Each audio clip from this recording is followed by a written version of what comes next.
નમસ્કાર અને આજના આપણા વિશેષ ચર્ચા સત્રમાં સૌનું સ્વાગત છે.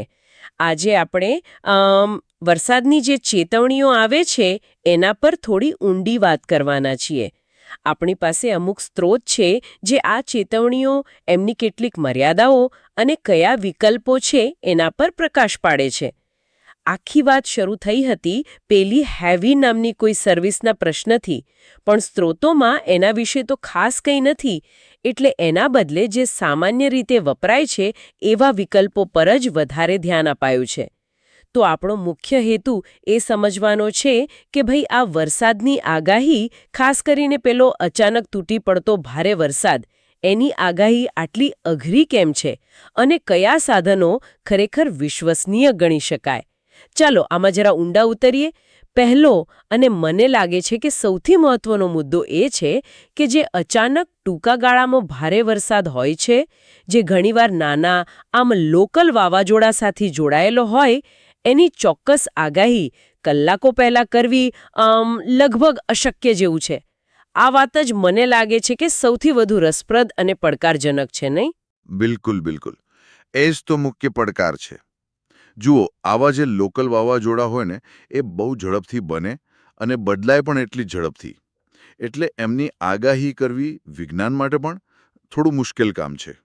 પણ હા, બીજી બાજુ જોઈએ તો જે લાંબા સમય સુધી ચાલતા વરસાદી બનાવો છે, જેમ કે આપણે ત્યાં ચોમાસાનો લાંબો વરસાદ હોય અથવા કોઈ મોટી વાતાવરણીય સિસ્ટમ હોય, જેને ફ્રન્ટલ સિસ્ટમ્સ કહેવાય છે. જે મોટા વિસ્તારને અસર કરે. હા, બરાબર. જે મોટા વિસ્તારમાં લાંબો સમય સ્થિર વરસાદ આપે, એમની આગાહી પ્રમાણમાં વધુ સારી રીતે થઈ શકે છે. ઓહ, એટલે કે એવા વરસાદ માટે આપણને ચેતવણી મળવાનો સમય વધુ રહે. હા, ચોક્કસ. મોટાભાગની જે હવામાન સેવાઓ છે, એ આવા કિસ્સાઓમાં સમયસર ચેતવણીઓ આપી શકે છે. દાખલા તરીકે તમે સાંભળ્યું હશે ફ્લડ વોચ, એટલે કે પૂરની શક્યતા છે. હા, શક્યતા. અથવા તો ફ્લેશ ફ્લડ વોર્નિંગ, જેનો અર્થ થાય કે અચાનક પૂર આવી રહ્યું છે અથવા ગમે ત્યારે ત્રાટકી શકે છે. આવી ચેતવણીઓ ઘણીવાર કલાકો, ક્યારેક દિવસો અગાઉ પણ મળી શકે છે, જે તૈયારી માટે બહુ ઉપયોગી છે. બરાબર. પણ પેલી ક્ષણિક મુશળધાર વૃષ્ટિ, એના માટે આવી આગોતરી પાક્કી ચેતવણી મળવી ખરેખર મુશ્કેલ છે. તો પછી જો આ અચાનક વરસાદની આગાહી એટલી બધી અઘરી હોય, તો સ્ત્રોતો કયા વિકલ્પો સૂચવે છે? આમ રોજબરોજમાં લોકો કોના પર ભરોસો કરી શકે? હા, તો સ્ત્રોતો કેટલાક સારા વિકલ્પો આપે છે. જાણીતા નામ છે એમાં, જેમ કે એક્યુવેધર. એ ગંભીર હવામાનની ચેતવણીઓ માટે સારું ગણાય છે. પછી છે વેધર અંડરગ્રાઉન્ડ. એ પણ ખૂબ લોકપ્રિય છે.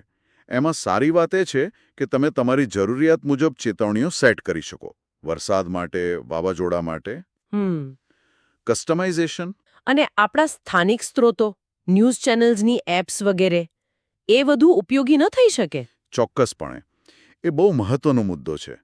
સ્થાનિક સમાચાર ચેનલોની જે એપ્લિકેશન્સ હોય છે, ઘણીવાર ફર્સ્ટ અલર્ટ વેધર કે એવા કોઈ નામે આવતી હોય છે. હા, સાંભળ્યું છે. એ સ્થાનિક પ્રાદેશિક માહિતી માટે અને પુશ નોટિફિકેશન માટે ઘણી સારી સાબિત થાય છે, કારણ કે એમને સ્થાનિક પરિસ્થિતિની વધુ ખબર હોય. અને હા, આ બધા ઉપરાંત જે સરકારી હવામાન સેવાઓ છે, રાષ્ટ્રીય કે પ્રાદેશિક, એમના દ્વારા જે સત્તાવાર ચેતવણીઓ બહાર પડે. એટલે કે આઈએમડી જેવી સંસ્થાઓ? હા, બરાબર. દાખલા તરીકે આઈએમડી. એમની ચેતવણીઓ પર ધ્યાન આપવું હંમેશા જરૂરી છે. એ સૌથી વધુ વિશ્વસનીય ગણાય. અચ્છા, મતલબ કે કોઈ એક જ એપ કે વેબસાઇટ પર આધાર રાખવાને બદલે જુદા જુદા સ્ત્રોતોનો ઉપયોગ કરવો એ વધુ સારો આઈડિયા છે? બિલકુલ, બિલકુલ સાચી વાત. જુદા જુદા સ્ત્રોતોનું મિશ્રણ જ તમને શ્રેષ્ઠ ચિત્ર આપી શકે છે. તમે જુઓ, પેલું મોટી એપ્સ છે, એક્યુવેધર કે વેધર અંડરગ્રાઉન્ડ, એનો ઉપયોગ તમે કસ્ટમાઇઝેશન અને વ્યાપક ચિત્ર માટે કરો. સ્થાનિક એપ્સનો ઉપયોગ તાત્કાલિક લોકલ અપડેટ્સ માટે કરો.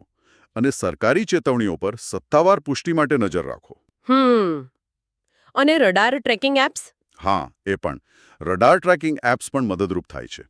એનાથી તમે વાસ્તવિક સમયમાં જોઈ શકો કે વરસાદ ક્યાં છે, કઈ તરફ જઈ રહ્યો છે. તો આ બધી માહિતીનો સારાંશ એમ કાઢી શકાય કે ભલે પેલી અચાનક તૂટી પડતી મુશળધાર વૃષ્ટિની આગાહી કરવી એક પડકાર છે, પણ આપણી પાસે ઉપલબ્ધ સાધનો ઓછા નથી. એક્યુવેધર છે, વેધર અંડરગ્રાઉન્ડ છે, સ્થાનિક ન્યૂઝ એપ્સ, સરકારી ચેતવણીઓ, આ બધાના જો સમન્વય કરીએ તો આપણે વધુ સારી રીતે માહિતગાર રહી શકીએ છીએ. હા, બરાબર. અને એ સમજવું પણ એટલું જ અગત્યનું છે કે દરેક સાધનની પોતાની શક્તિઓ છે અને પોતાની મર્યાદાઓ પણ છે. ખાસ કરીને હવામાન જેવી અણધારી બાબતમાં એક કરતાં વધુ સ્ત્રોતો તપાસમાં એ માત્ર સલાહભર્યું નથી, પણ મને લાગે છે કે જરૂરી છે. ટૂંકમાં કહીએ તો આ વરસાદની ચેતવણીઓનો મામલો થોડો જટિલ છે.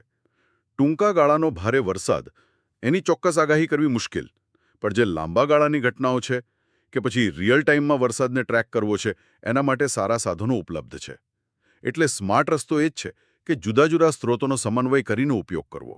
બરાબર. અને આમટે એક વિચારવા જેવો મુદ્દો, આપણે અત્યાર સુધી ચેતવણી મળવા પર વાત કરી, પણ જરા એ વિચારો કે જો આપણને ફક્ત ચેતવણી નહીં પણ એ પણ ખબર પડે કે આવનારો વરસાદ કેવા પ્રકારનો હશે, એટલે કે શું એ 10-15 મિનિટનો ધોધમાર વરસાદ હશે કે પછી કલાકો સુધી ચાલતો હળવો કે મધ્યમ વરસાદ, હા, એ જાણવું તો ઘણું ઉપયોગી થાય. તો શું આ જાણકારી આપણી તૈયારી કરવાની રીતને અલગ રીતે પ્રભાવિત ન કરી શકે? દાખલા તરીકે ક્યાંક બહાર જવું કે નહીં, કે પછી ઘરમાં શું તૈયારી કરવી? સાચી વાત છે. આના પર વિચારવું ખરેખર રસપ્રદ બની રહેશે.